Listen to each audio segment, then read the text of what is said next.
Gemini rising. How you doing, Gemini? This is your reading for the Leo full moon that's happening on the 12th of February 2025.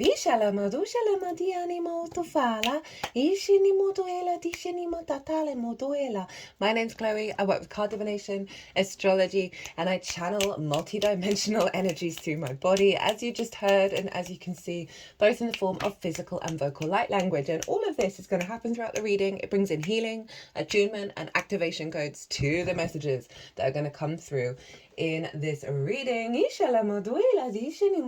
Firstly, a little bit of housekeeping. So up until the 12th, right, the end of the 12th of February, all private readings are 50% off. This is celebrating the Lunar New Year. And so the code is Lunar50. I've written that in the description box, and you put that in at checkout and that'll give you 50% off. If you want to pay by PayPal, email me directly rather than going through the website. And we'll sort it out. Second bit of housekeeping, not linked into this transit, I've set up a second YouTube channel. It's called Quantum Vibe Tarot. The link is in the description box, as well as linked onto the channel itself. And this is where I'm doing more shorter transmissions, more sort of bringing in an activation in the readings. It's not so astrology based. I'm on camera, which is wild. I'm using lots and lots of decks, moving through it very quickly, and lots more channeling as well. And the last one that I did was for the North Node in Pisces, to bring in the most integrated and expansive intention of that transit and really bring in that activation code to help us step into that frequency. I get to be a bit more playful, a bit more creative, so go check out that channel if you feel so inclined. Right, full moon in Leo. So this is a big full moon. I'm going to be focusing on the houses in this reading, not necessarily the astrology as in detail of the moon itself. That's over in the collective reading, which is always the first reading that goes out, where I've broken down the astrology in way more detail of how everything's talking to each other at the exact moment. And that forms a harmonic blueprint, right? A code, a download that we then work with over the next 6 months up until the Leo new moon in Leo season. So if you're watching this after the event of the full moon itself, you're not missing out on any of the messages, because this is to serve you and the Leo placement for the next 6 months. Now,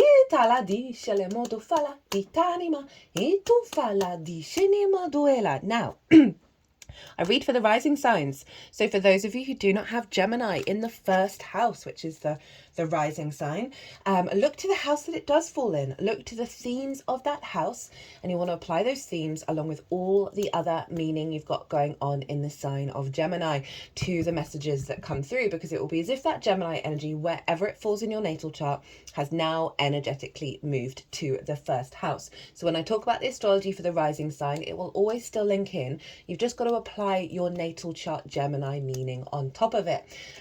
For example, I've got Gemini in the 11th house of hopes and dreams, friends, groups and alliances, and reaping the benefits of my 10th house. I happen to have Chiron there and the asteroid Pallas Athena. So I'd apply those themes as well as all the meaning of Chiron and Pallas Athena to what comes through in this reading. As always, take what resonates and leave what doesn't. So my lovely Gemini risings, where is this happening for you? This big, beautiful full moon in the sign of Leo is happening in your 3rd house. This is the house of the goddess. This is the moon's favorite place to be. So you've got a really supportive moon coming in for you, my loves. So this is how you find meaning in your day-to-day, right? With the big picture philosophies up in the 9th, where the sun is, which I'll talk about. All those big ideas. How do you apply it in the little things? How do you apply that to the washing up? I think the 3rd house is the gateway to enlightenment. That's just my opinion. And that the more that we find meaning in the little things, the more that reverberates into the bigger picture. It's your local community, the things you do on a day-to-day basis, short distance trips, learning new things, siblings, as well as the lens in which you communicate through. And so we've got this big full moon here. Now, what can this represent? Well, this is a closing out of a cycle. And so let me just talk quickly about what's going on with the tarot. So I'm going to be shuffling the deck while I talk about the astrology. Now, usually I shuffle for jumpers and then I put the jumpers into the piles. I'm not doing that at the moment because I'm really trying to practice expanding the trust and faith that source, intuition, higher self, connection comes through. Lol, got temperance at the bottom of the deck, the alchemical process of the angelic frequency into the 3D. I'm trying new things that are pushing my vulnerability, pushing me into new spaces of learning how to trust, right? So at the moment, I'm just shuffling the deck. There's going to be cards that come out while I'm doing that. And that's like a pre-shuffle. That's going to be like more context for what's going to come through here of what you've been working through. And then I'm going to cut the deck. When I finish the astrology, I'm going to cut the deck 3 times and then intuitively pick cards for the 3 piles. So that's what's going on. Pile 1, right? So this ties into what I was about to say of the full moon being in the 3rd. Pile 1 is going to be 2 cards. One, and as I said, this element of a full moon represents an element of completion, a closing out of a particular part of a cycle.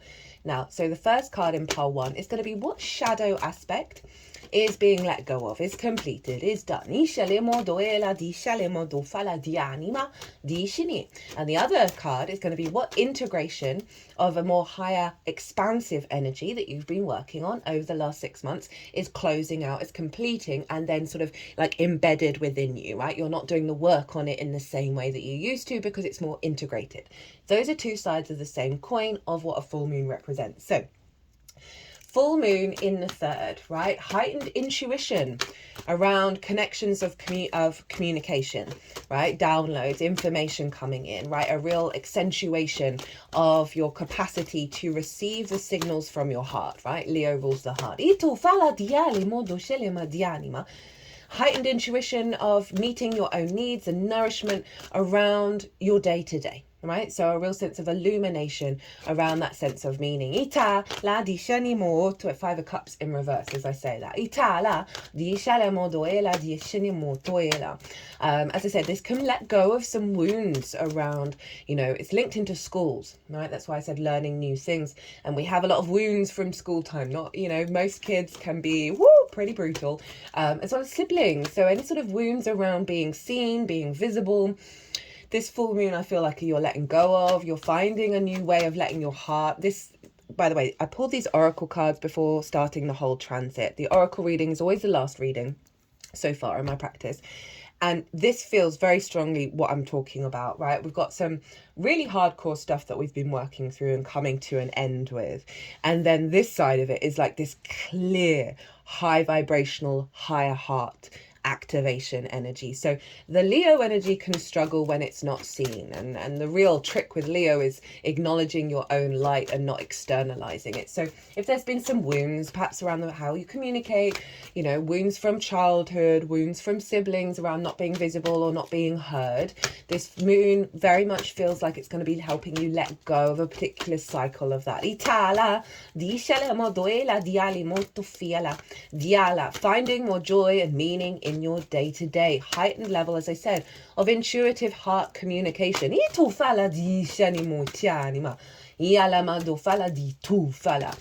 what do we get there? The Magician. This is your ruler. This is Mercury. I like that in terms of the higher heart communication, right? Of your capacity to then manifest from that space in your day-to-day and find that meaning. Now, the sun is over in the sign of Aquarius, and that is in your 9th house, the house of the gods, right? This is your big picture perspectives, your morals, your ethics, your philosophies, your connection to book, religion, source, nature, science, all of those matrices that are bigger than you, that you know you're a part of. What do they mean to you? What matrix are you creating? That's the key thing. It is all about perspectives, the 9th house. It's about mastering of things. It's about teaching and therefore sharing perspectives. We're not here to change people's minds. That's entirely up to them. As also going and living somewhere unfamiliar to you for a longish period of time in order to broaden your perspective. And now sometimes we got short distance trips over in the 3rd house and long distance trips in the 9th. Now sometimes those long distance trips can actually just be you going to the next county. It all depends on like how much in this cycle you've been going further away from your home, right? So the short distance trip could be going to the next borough, and the long distance trip could be going to the next county. It's all going to depend on what's going on with you. And so you've got these houses that are linked into movement. Itala, di anima. So the sun is there. And often where the sun is highlights the work that we've done. So this may be you clearly communicating the truth of your perspective and feeling good about it. And perhaps there's someone who's not paying attention to you or not listening to you, and you find that your emotional body isn't getting triggered. And that's going to be a beautiful sign to let you know that you're coming into balance with the truth of who you are and not needing to be seen and externalize that perspective elsewhere, right? Itala disce modoela. Sun over in the 9th house. Sun loves being in the 9th. It's his favorite house to be in. The moon is in its favorite house. So this is a beautiful full moon of an alignment of your perspectives and your ability to intuitively be guided by them in your day-to-day, right? Now, the 9th house can take a bit of a bashing because of everything that's going on in the world, right? Rather than, that's why we can often externalize our perspectives to the chaos, the conflict, the drama of it all in the outside world, when actually what's showing up in our own lives is not so much of that, maybe a smaller version of that. And so we can get swamped by the bigger picture. And what we really want to do is really reorientate to our picture. That's not in a selfish way. That's in a way of restoring the love within ourselves.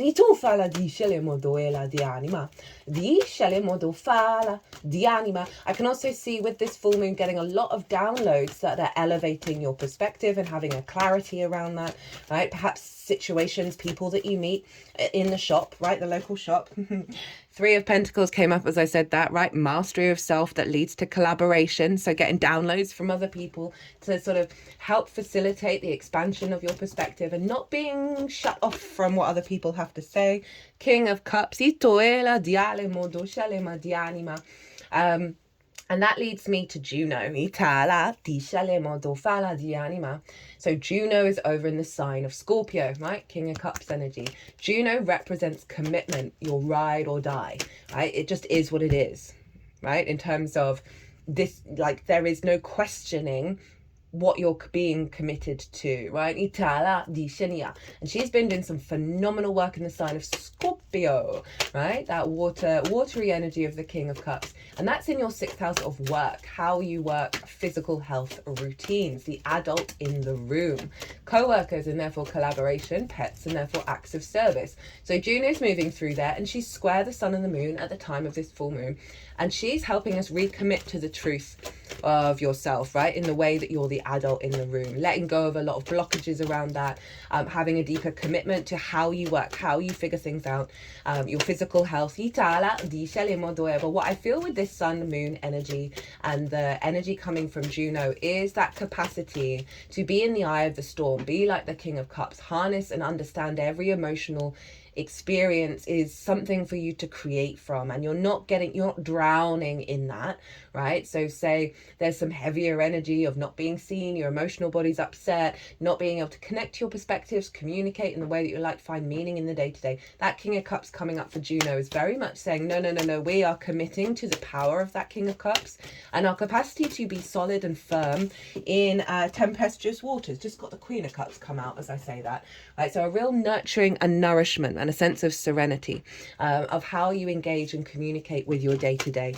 rather than drowning, rather than being lost in those emotions and in those wounds and in those sort of bigger perspectives, right? The storm of it all, of what I was saying earlier about the 9th house. Instead, you are standing very firm on your throne and not drowning in that bigger picture energy and being able to commit to your experience in the way that you work and the way that you understand things. Now, Uranus is over in Taurus, so this means all of the fixed signs are being activated, or with this moon, they're all very close to each other by degree in aspects, so it's forming a grand fixed cross. Uranus has gone direct now, went direct just after the Aquarius new moon.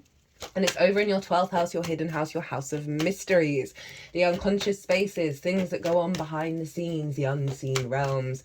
And in those unconscious spaces can be trauma responses, limiting beliefs, distorted love languages. And with all of that, we get anxiety, depression, loss, grief, isolation, all of that good stuff. Underneath all of that is the magic of your soul. And that is the cosmic joke from the cosmic troll that is the cosmic universe. And why you see in so many book religions, so many spiritual practices, that the way through is within. Right? The stripping back of the conditioning to get back to the magic of your soul, which is underneath all of that. So Uranus is the path clearer, the breaker of chains, the great liberator, very maverick, very independent, very confident and comfortable, being unique, operating from its own unique frequency. And it's been doing some phenomenal work in your unconscious realms of liberating you of unconscious responses, distorted love languages, you know, all of the limiting beliefs, letting go of all of that, really shaking up your behind the scenes system and bringing in the truth, your galactic energy. So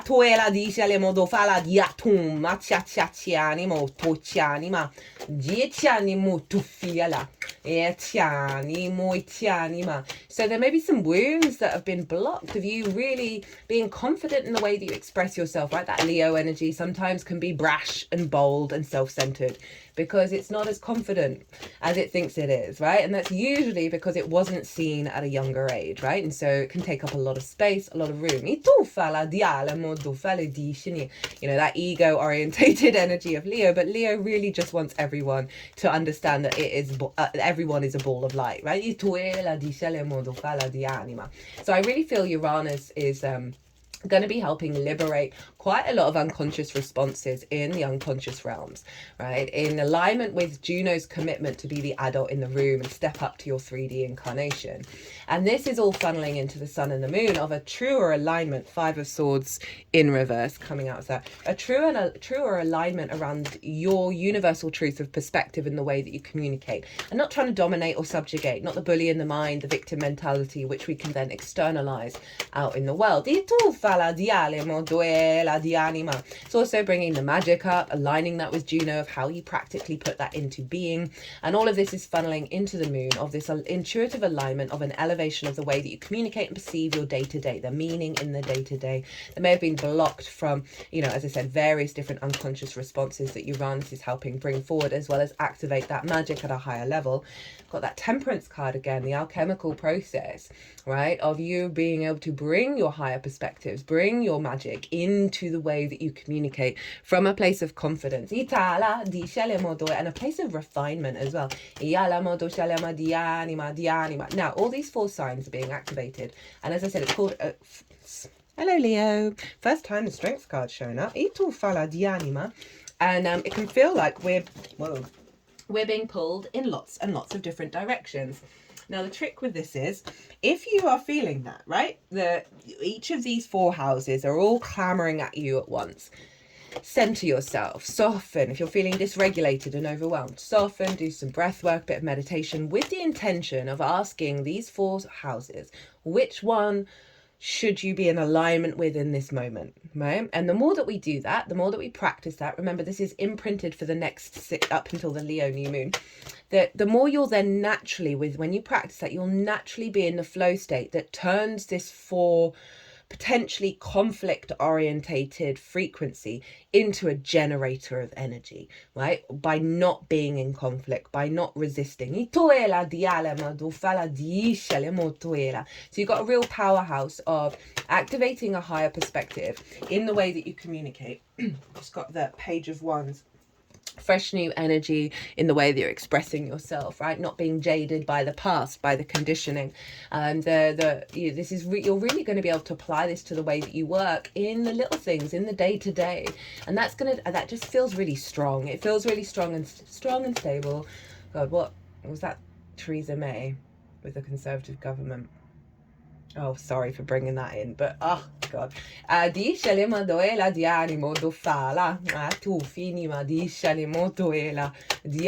genuinely what I'm feeling. Now, the sun rules Leo. So the sun is influencing the moon, and obviously that's bringing in these perspectives, this universal truth of Aquarius into the balancing of the heart space within yourself, right? And allowing that zoomed out perspective to let go of some wounds and really open up the heart to the higher heart activation that's coming through. And then Saturn traditionally rules Aquarius. We've got the King of Swords and the King of Cups coming up together. The King of Swords is Aquarius.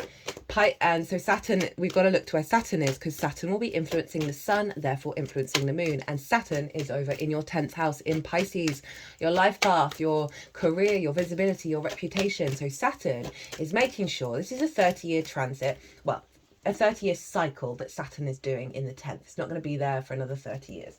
It's going to go into Aries this year. It'll go back into Pisces again. And Saturn's really trying to get you to be responsible with your path, integral and committed to the path. And so Saturn is knocking down certain foundational structures that aren't going to serve your path, aren't going to serve your career and your sense of visibility for the next 30 years. That Queen of Cups again, like real, she's serene. She's not worried about the future. She's at peace with where she is now. And I think there may be something in the perspectives and how you then find meaning in the day-to-day. There's a fear energy of what's happening next rather than being present. And with her coming through twice, with the King of Cups twice, it's a real calming of the emotional body. So Saturn up in the 10th is basically saying to the sun, right, let's get these perspectives in alignment with the dedication to the path. And that's not about not having fun. It's just having the energy and the commitment and the integrity to be able to walk your own path, which is actually going to give you more freedom and more energy to do all the things that you want to do. So it's influencing those perspectives of getting them in alignment with your evolutionary path. It's then influencing how you find meaning in the day-to-day, which is going to have a knock on a lovely ripple effect. Lovely, that's just feeling really nice and really strong. Jupiter traditionally rules Pisces, so Jupiter is influencing Saturn, and Jupiter is in your sign and has finally gone direct. So outward understanding of wisdom and integration of self, right? This sense of confidence of your inner wisdom, of how you take action, and also getting good publicity as well in alignment with your career. But Jupiter's influencing Saturn of saying, right, we want to feel good. We want to feel good. We want to bring in the wisdom. We want to bring in that individual understanding of self into the path. And you got that confidence, that sense of faith, that sense of knowing coming through, the opportunities, the luck that are going to be influencing the career path, which is probably going to help strengthen your perspective over the next 6 months if you're going to see a stronger feedback loop of getting recognition, of being valued for the path that you're walking. It's going to build on that confidence. Now, Mercury, your ruler, rules Gemini. Right, so where's Mercury? Up in Aquarius, conjunct the moon. Oh, 7 of Cups, bringing in the magic. Bringing in the magic, bringing in the magic. So Mercury is influencing Jupiter from the perspective of like, we are getting some high vibrational downloads around abundance. Ceres is there as well. That's in the collective reading. I have done, it's not very good English. I pulled cards for what's going on in Aquarius, what's going on with the moon, what's going on with Juno, what's going on with Uranus, and how the moon is responding to it all. I pulled that all in the collective reading. That was really cool. I haven't done a collective reading like that before. That felt really good. So that's going to give you some more understanding of what on earth I'm talking about here. Right, 1, 2, 3. Let's cut the deck and roll. Dice la maduela di anima. Dice animo tuela di alama. Dot shanima di anima. Di shanima di alama alimo toela di shinimo doela madiani moto fiala. Right, so let's get into the tarot. What is the shadow that's being released? Itala di shalema doela di anima. We got the 5 of Pentacles. This is feeling disconnected, feeling isolated, not feeling connected to source. They're outside of church. They're run down. They're exhausted. It's a scarcity mindset, right? It's a scarcity reality that's probably based on lots of experiences that you felt where it's kind of difficult to find that meaning being in the day-to-day. You know, feeling perhaps disconnected when you're communicating and feeling like a bit, you know, not getting the feedback, the recognition, whatever that is, or just generally feeling a bit disconnected from source in the messages that you get and the downloads that you get. So this is the shadow work that's being closed out, right? Of moving beyond that scarcity, of seeing everything as a negative, right? In the day-to-day, right? We can have so many jobs that we need to do that always need doing, that we can complain about that, we can feel run down and exhausted about that, and we can expect then our energy to be drained, to be worn out. And because we're then in that mindset, it then just keeps coming, right? When we're kind of stuck in this space. So that's really lovely to see that's being closed out for you with this full moon. So one, just generally not finding that energy, that resonance, that support in the day-to-day, as well as not having that connection to source, your higher self, in the way that you communicate and express yourself, and seeing the synchronicity, seeing the abundance, seeing the joy in the day-to-day and in the little things. So what is being integrated of the more high, I don't want to say higher or lower, the more expansive integrated energy that you've been working on over the last 6 months, that is now being integrated and closed out in your vessel, right? Because you're not doing the work so much on it, it's just being integrated. We got the Judgment card, we got Pluto, right? So Pluto happens to be up in Aquarius, so it's really tying in that Aquarian perspective into the day-to-day. This is letting go of old versions of self, of the ancestors, that the wounds that they've had, the grievances that they've had, right? Say you've evolved and you've changed and you're not the same person that you used to be, and you think you've moved on, right? But there's still a part of that old version that's like raging about something. And this card, when it comes along, is all about that, bringing in the higher frequency, that more objective frequency, right? Represented by one, the angel, and the mountains. And doing the practice every day of getting into an alignment of this, that then means, you know, versions of you, ancestral pain and wounds, are being untangled, are being released, and they're able to let go and move on, right? So those energies are being...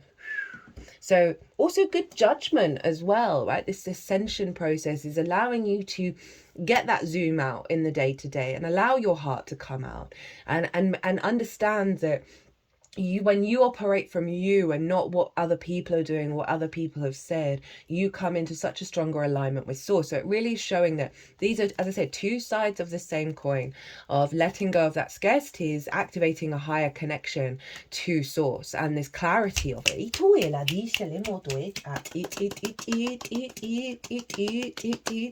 Right, what's being activated? I didn't see what this card was when I was shuffling. We've got the Hierophant. So this is Taurus. So this is Uranus going, right, all right, let's roll. The Hierophant has gone on a spiritual journey, right? It's the Pope. So the Pope is acting as a vessel of God, right? That's just an example. Don't get entangled in the Catholic energy. But it really references the acknowledgement of the journey that you've been on. So this is what's being activated, that's going to unfold over the next 6 months, of such a level of confidence in how you communicate and how you understand your reality. Right? It's embodied in your body. That's Uranus liberating you, giving you that wisdom, that higher elevated wisdom from the 12th, and feeding it into the way that you communicate, right? The Hierophant is very grounded in its understanding of its own, you know, dark night of the soul, spiritual growth. All of the difficulties have got to this point of like, oh, I get it now. And it's in my body. I feel it. I feel that connection to my higher self, to your true self. And this figure is talking to other people. So there's an element of your frequency in your day-to-day. There's a confidence, there's a dedication, there's a level of devotion, and a felt sense of embodiment of all of your experiences that's elevated this higher degree of wisdom. Again, allowing you to communicate from a place of confidence. I can't see this figure getting frustrated if they're not heard, if they're not listened to, because it's irrelevant. They are simply communicating their own experience from a place of sovereignty. Diala modufala dishini motuela. So, how to work with and amplify this download. Now we've got the Wheel of Fortune in reverse, which is really interesting. So this is the Jupiter card. And so it's kind of highlighting, they're wanting you to work with the acknowledgement of the ebb and flow, right? That how can we be in this space when things are difficult? Because I think it's just gonna amplify the commitment and the embodiment of your own spiritual practice, your own deep understanding of your own incarnation. When we learn to accept the challenges and the difficult energy. One thing I've been really practicing is this awareness, and I'm practicing a knowing that everything that's happening is in alignment. And I've had my struggles over the last couple of years, right? They've not been easy. But the more and more I practice making peace with the ever-changing wheel, the less I get out of complaining mode, the less I get out of resistance mode. And then I find I've got some really heavy transits going on at the moment, and I find the more that I'm practicing this, they're not touching me in the same way, because all transits have they've got various levels of frequency, and depending on how your practice is depends on what you're resonating with and what you're connecting with naturally. So I think this card is really highlighting, it's also the Jupiter card of, and I'm not saying that you're going to have difficulties show up over the next 6 months, but in order to get to this, we've got to make peace with the shadow. We've got to make peace with the chaos, with the destruction of everything, right? That it is all in alignment. And I know that can be a bit triggering, especially if you're going through some very difficult situations. I've been through plenty in my own life, not by comparison to a lot of people on this planet, but it's all relative of really learning to make peace with the turning of the wheel. It's going to mean that this is solid in you. Like not being in a place of regret. Of shoulda, woulda, coulda. If only I did this thing at this time.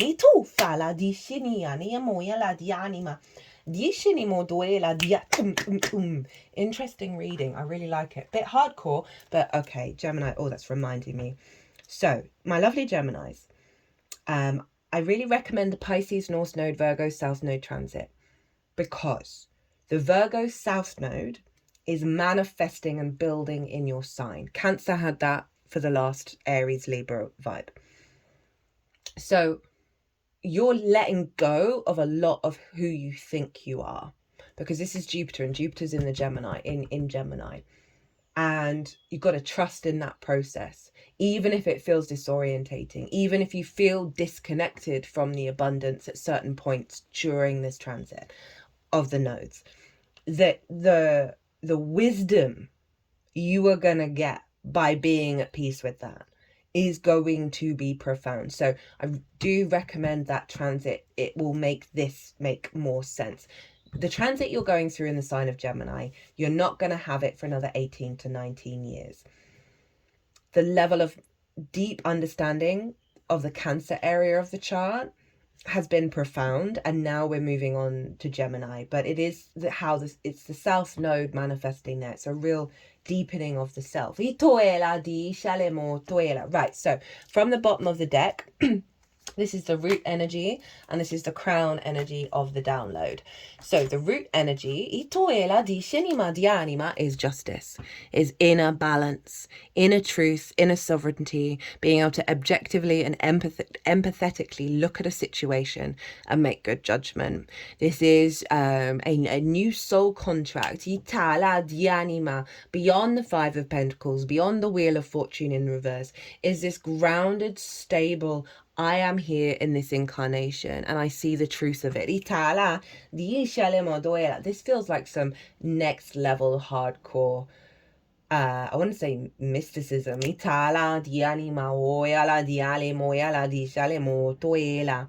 This is your 5th house of your creation energy as well. So it's highlighting that through this process, you are going to find more creativity, more joy, more pleasure in your life, in your day-to-day, in the meaning that you find on a day-to-day basis, because of this kind of objectivity to what's going on and not falling into the pit. Itoela di Sheni, at the crown, we have the 7 of Swords. This is an Aquarius card.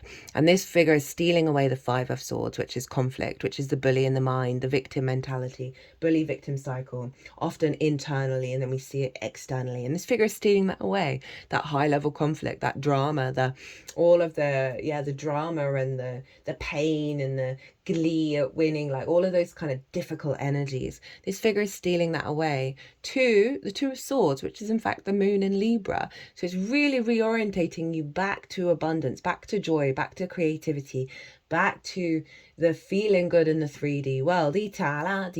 So this card is all about thinking differently. So I really like that that's coming through in terms of how you find meaning in your day-to-day and the perspectives and how you put it into practice. So focusing on the joy, focusing on your creativity, and not the... So this feels right. So not complaining, not focusing on the fact that you're that certain situations in a given moment may feel like you're at the bottom of the wheel, of not falling into the sort of the cycle in the mind of the doom and gloom of it all, right?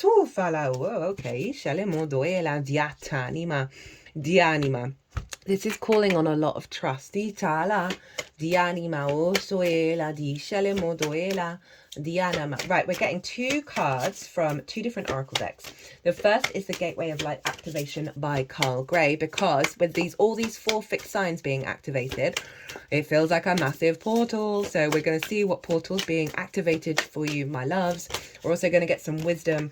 Oh, you got a bonus one from a Rainbow Brainskull, which is my Scorpio deck. So let's get the book. What does Gemini have?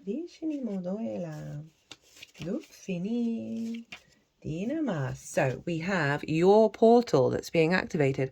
3rd eye activation, brow chakra, inner vision, clear seeing. The 3rd eye or brow chakra is the energy center found in the middle of the forehead, between the brows. Often represented as an eye, it governs all aspects of our vision, including dreaming, reading between the lines, visualizing, and even having psychic insights. This card transports us through a gateway, representing our spiritual connections. Seeing with our inner eye is our divine right, and our soul self has never forgotten how to do it. In fact, we are often using this special talent even when we don't realize it. For example, when we imagine something before it happens. This gateway encourages you to unlock your psychic abilities and stop questioning your divine ability to see. Know that great potential and healing will be unleashed when this space is activated. This is very Queen of Cups, who came out twice, right? She can see into the future. She's not worried, right? So this is the 3rd eye, is that deep inner knowing, right? Of even if the small things when this shows up, or even the big ones, that Queen of Cups, this 3rd eye activation, understands the method of the madness that is source. They really like that one. Because it's not madness, really. We just don't see all the connections and we think it's weird. When it's in fact pure divine love. This gateway encourages you to unlock your psychic abilities and to stop questioning your divine ability to see. Know that great potential and healing will be unleashed when this space is activated. If you have an intuition about something, trust what you are seeing. This is a sacred time for the psychic potential that you have had since childhood is awakening from slumber. You've always been a dreamer, sometimes thinking about how the future will show up or revisiting the past. Now the gifts that have been discouraged in the past are reawakening, and your inner vision is stronger than you imagine. You have an innate ability to see further than human eyes and are able to identify the energies of what is going on around you with your activated 3rd eye. This gateway is here as a confirmation that what you are seeing and experiencing is in divine alignment, and that you are being supported as you develop this source-given gift. Love that for the 3rd house of communication. Really, really do. And that real trust in what's going on. Itala, dice mo duela, dice ni mo duela, dianima. Ot. So we got 2 cards from Rainbow Brainskull. This was the first one. Not all. Can we zoom? Can we zoom? Are we zooming? Why is this not? Has this not been zooming the whole time? Boop. Sorry, guys. I thought I had done this properly. There we go. Diana, not all who wander are lost, but yes, I am. Not knowing where you are means that you are exploring uncharted territory. If you keep exploring, you may soon stumble upon an oasis. You've already come this far. Keep going. Trust your instincts. Right? So this figure is lost, arguably believes the wheel of the fortune is upside down, right? And not the positive yes card when it's in the upright. But that inherently is leading you to where you need to go. Ituela, this is all about trust. Itala, dicenimo duela dianima. And I hope, with the South Node manifesting in your first house for the Gemini rising signs, Gemini in general, it is going to feel odd. It's going to feel like you're kind of out in the wilderness, but it's serving you. It's taking you deeper into that Hierophant energy of this embodied spiritual wisdom, which this very powerful. Infinite freedom of thought is your foundation. The only thing you have any true control over is your internal train of thought. Instead of defaulting to existing thought patterns, make an effort to steer your inner monologue towards peace, joy, and wonder. Ishalama doela dianima. Very clear message. My loves, I hope you enjoyed this. I hope it resonated. Itala. But first, before I do the preamble, post-amble, end of the amble, right, we're going to cut the decks and see what comes up. Jumping is scarier. Staying frozen is scarier with the lost energy. Keep on moving. Keep enjoying the ride, even if you feel lost. Don't spend time on it. Spend time in it, right? That's joy. That looks like joy of the focal point of the mind. Itala, discelemo doela. Akashic records, clearing old stories, releasing past lives, freedom. Itufala dianima. So there's that's tied in with his justice card of a new sort of karmic contract coming in. Right, my loves, I'm going to leave it there. I hope you enjoyed this reading. I hope it resonated. If it did, hit that like button, leave me a comment. It brings me so much joy. Don't forget, 50% off all private readings. Until the end of the 12th of February. I've got a calendar on my website so you can book really into the future. And it doesn't necessarily have to be right now if you want to take that up. Other than that, my loves, Gemini, be good to yourselves. Be good to those around you. Safe travels and be well until we meet again.